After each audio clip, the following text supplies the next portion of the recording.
What's up, guys? Welcome back to my channel. Thank you for tuning in for the review of Married at First Sight, Season 10, episode Decision Day. I don't even know what number it is, but it's Decision Day. Thank goodness. We made it through this entire season of drama and foolishness and everything under the sun, and we've made it to Decision Day. So before we get started, go ahead and click the subscribe button. Give this video a thumbs up. I really appreciate it. And with that, let's get started. So, Decision Day, and there were a few surprises. No, there weren't any surprises. There were a few, is she crazy or is he nuts moments, but no surprises. At least not on my part. What do you guys think? Were you surprised about anything? So let's just jump right in and start off with, so Jessica and Austin, we knew they were going to stay together, right? They agreed to stay together. But they said a couple things. Austin said it's been fun. You know, he's really enjoying spending his time with Jessica. He's really happy with the match that they made. Jessica said Austin makes her happy and he makes her calm. So those are like the foundation blocks of a great relationship. You know, they have some things to work through, and it's not even the fact that his job, that he travels for work. It's her control, and you know, she needs to be in control of things all the time. So I think if they figure out that that's what, or at least because she probably would be offended if he said that, you know, she was a control freak.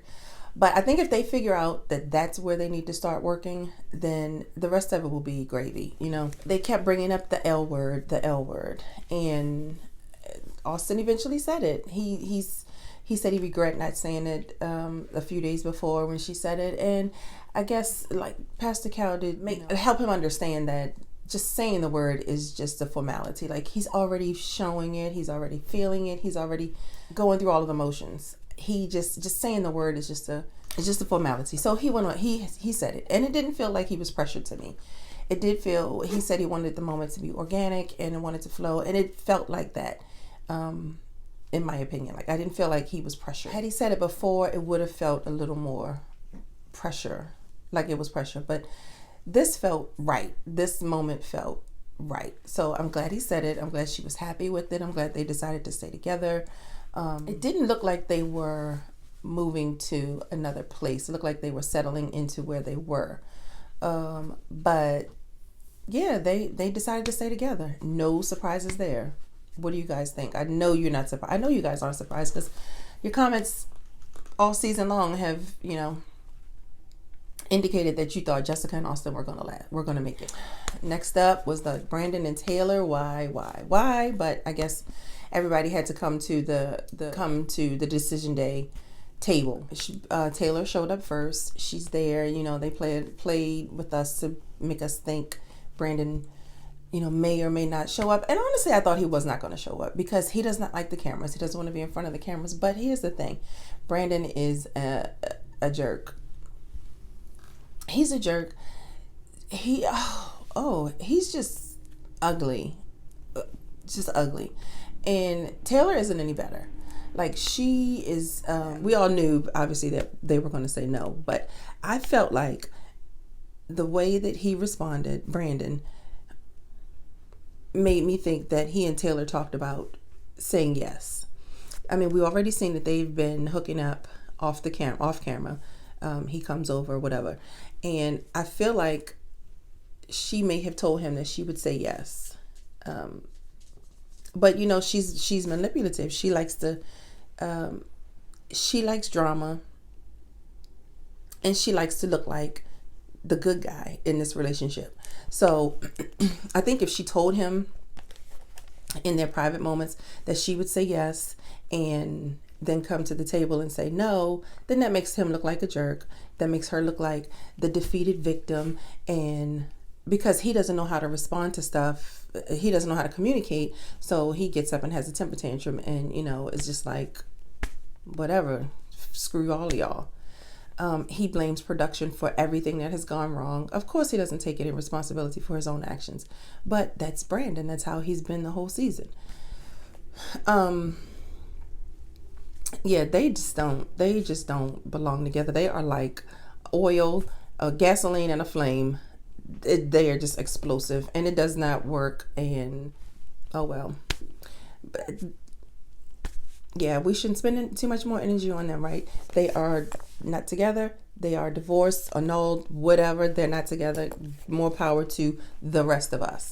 They both, though, are very selfish and stubborn, and I just I don't know what type of people will be bold and bold enough to deal with each one of them. But I hope they find love somewhere. Mika and Michael. So not that I was surprised, but this was one of those is he nuts moments. Like, okay, so Mika says all of the things that's happened, and she doesn't know what she said. He's lied to her since the wedding night, and every day since then. And the last 2 days have been the best out of the whole 8 weeks. But I mean, come on now, 2 days out of 8 weeks.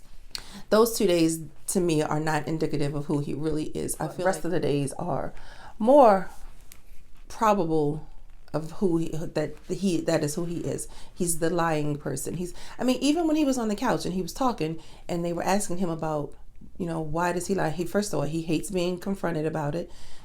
He knows it's a problem. But then he starts lying about lying. Like, dude, just be honest. Now, I thought for a split second that there was a glimmer of something for them when they came matching. Like, she had on a really pretty pink dress and he had on a pink tie.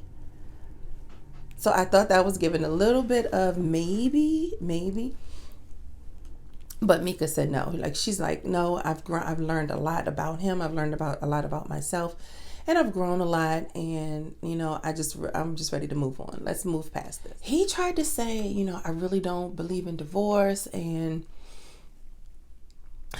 if it's up to me, I would stay. I would give it a try. But that could have been a lie. Like, we don't even know.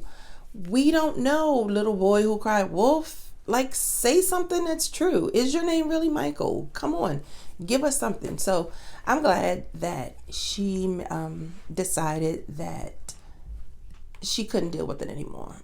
And she doesn't have to. Now, I hope that she learned that she needs to be a little more open and a little softer and a little more approachable. Because that will help her in her next phase. Michael, I think he needs to get some professional help, honestly. And this is not a jab at him. There's a lot of people who have issues that they have not come to grips with. He needs to talk to someone about going straight for a lie. That's just my advice to Michael. Just go talk to somebody and figure out why this is your go-to. The one thing that he said when he started with, to say what his decision was, he said, I came into this being as open and honest as I could. Well, no. So they decided to split. Well, Mika decided to split. He wanted to stay. Maybe not. Oh, Lord. Katie and Derek. So, like I said, as I'm watching this, I'm texting with my two sisters. And Katie had us firing texts off back and forth. Like, we were going back and forth. I can't stand her. She's a this, she's a that, she's a that. Katie is so, like I said before, she's full of herself. And she can't, she wants to be in control of their marriage. Like, she thinks Derek's a child. She has to be the adult in the situation. And she says she wants to feel physically, emotionally connected to her husband. And the reason that she's not feeling that is because she's blocking, like, there's a wall, and that wall is her ex. She definitely still has feelings for him. She can't wait to get back to him. And so she's built this wall, and she has disengaged this connection because she and Derek had a connection from the get-go. They started off with a connection at the honeymoon, at the wedding. They started off with a connection at the wedding, and she has week by week chipped away at that connection. She's pulled away, and everything that comes out of her mouth is an excuse why why it won't work. The one thing that they did differently than the rest of the couples was when she came into the room, he greeted her. He stood up and hugged her, kissed her. Their body language was a lot different than the other couples. Like, he turned and faced her when he was when he started talking about how he felt about her. So that made me really know that Derek really does have genuine feelings for her, and he might even be in love. He just doesn't know. He doesn't know if he's in love or not. She tried not to face him. Like, she kept her body kind of turned square, facing the experts. But he did everything in his power to show, verbally and non-verbally, to show how he feels about her. She continues to say she's not, they don't have this connection. They have a great friendship, but like, that's bullshit, Katie. Get over yourself. How many times have I said that? She just wants to ruin it. She wants to go back to her ex. She wants to give it a shot. But nevertheless, you know what, the whole time I kept saying, you know, either way, Derek is going to get hurt. If she says yes, if she said no, he would be heartbroken. And if she said yes and it doesn't work, he's still going to be heartbroken. And I think that's what's going to happen. Like, she said yes, he obviously said yes. They put a lease down, signed a lease for their new apartment or new place or whatever. And I think he's just going to be shattered. His whole little spirit is going to be broken because she is not a nice person to him. She's just not nice. I feel bad. And I'm looking forward to the reunion because I did see the previews and it looks like it's going to be intense. But I kept hoping, and I don't know if this is a bad thing, but I kept hoping that she would say yes and he would say no. But that didn't happen. Derek loves her. He won't say it. He won't admit it. He probably doesn't know it, but he does love her. Katie does not like him anymore. So she's gonna do what she can to get out of this. I think she did not say no at the decision table because she didn't want to look like the bad guy. She didn't want to look like the bitch that she is. But she will break his heart off camera, which is horrible. But she will. She'll do it because that's her character. So that's Katie and Derek. They're together. And then finally, what's his name? Mindy and Zach, they showed up for decision day, and I guess just to make sure, just to put the nail in the coffin. But did they try to play, the production try to play it so that we thought, or at least I thought, Mindy was going to change her mind? Going into a commercial break, Pastor Cal took his glasses off and he was rubbing his head like, oh no, this is not about to happen. And of course Zach talking in circles once again, and just like, wah, wah, wah, wah, wah, wah, wah, wah. What are you saying, Zach?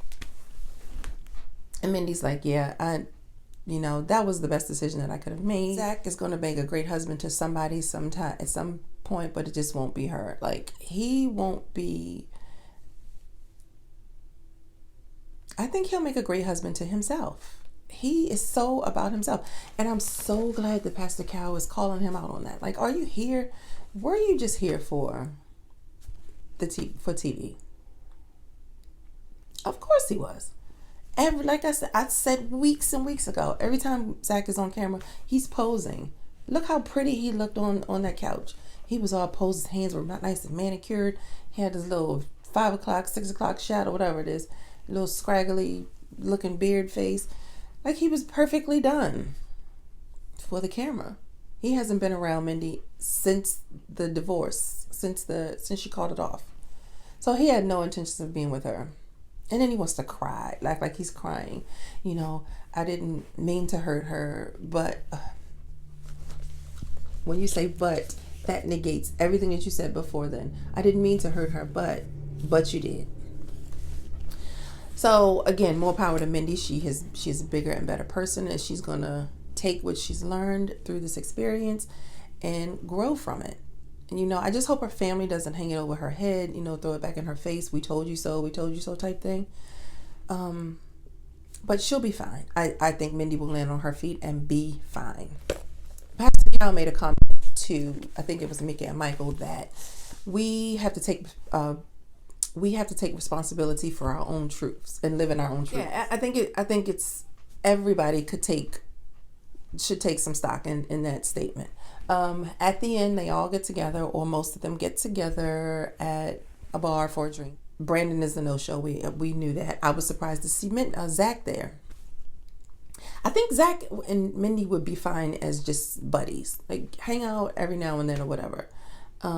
Michael was there, but he seemed to be far away from MEKA and not communicating with the group much. But they all seem to be like friends at the end. Taylor and MEKA seem like they're going to be buddies from now on.